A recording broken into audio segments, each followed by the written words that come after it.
Notice I am probably the only woman here because we are still having women's lunch and women's dinner or whatever they're having. I had a drink, I didn't get a chance to eat, so this might be a lot of fun.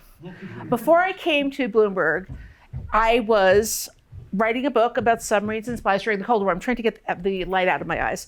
Submarines and Spies during the Cold War.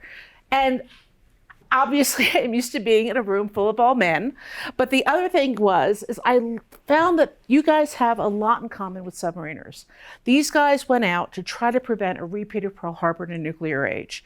They didn't tell anybody what they were doing. Nobody would have understood anyway. See how you have things in common? And the other thing is the most amazing and wonderful missions were not military regimented.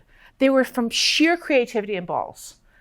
There was one captain who was so out of bound that Admiral Hyman Rickover kicked him out of the nuclear navy. You will not ride on one of my submarines. Kind of living well is the best revenge. He ended up being the guy to send those submarines on spy missions. And Rickover couldn't say no. And he had some weird ideas about how to do that.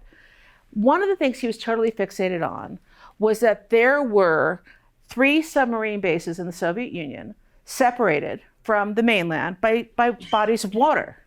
And one was in a pretty desolate place. It was on the Kamchatka Peninsula across the Sea of Okhotsk.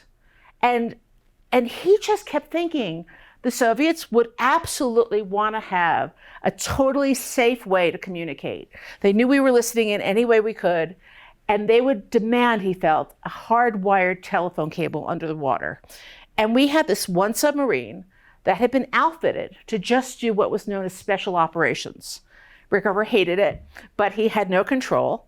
And Bradley was the captain, and he was sitting in the Pentagon one night trying to figure out, how do I get anybody to give me the right to send a submarine into a body of water that nestled into the Soviet Union as neatly as the Chesapeake Bay nestles into the eastern seaboard?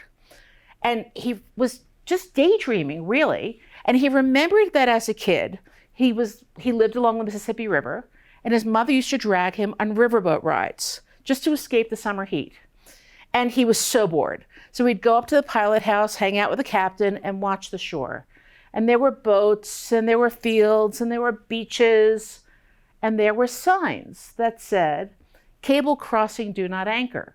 Because we had phone lines across the river, and we wanted to make sure that some idiot in a pleasure boat wouldn't throw down an anchor and wreck the telephone cable. And he figured, well, if we have those idiots, so do the Soviets. So he turned around and convinced the White House to send a submarine into this empty sea and see if it couldn't find signs on the beach saying, "Hey guys, eavesdrop here." Now, this was a really unusual mission. These guys were sent out with fanfare. They didn't go out in the dead of night. They didn't go out in secret. There was something on the submarine that the Navy wanted everyone to see. It was a great big deep submergence rescue vehicle. This was after the Scorpion was lost. And it was declared the one time that we were going to be able to rescue submarines at sea, only it was welded to the deck because it was really a hidden decompression chamber for divers. And sure enough, we went out and the guys found the signs of the beach. And by the way, there was a prototype cable tap that would work by induction and wrap around things. And they sent their divers out. They wrapped around the cable and they heard young Soviet men practicing English with their girlfriends. They heard some of the missions being ordered about. And they realized we would have an ear to the other side with only one side deaf to the transaction. And that became the most important set of missions of the Cold War. Because the other thing we learned as we went back and we eavesdropped there and we eavesdropped in other bodies of water, that all of our rhetoric yelling about the evil empire was terrifying the other side. They were convinced that we were getting ready for a first strike. And they came this close once when we were having a massive military exercise of trying to beat us to the punch.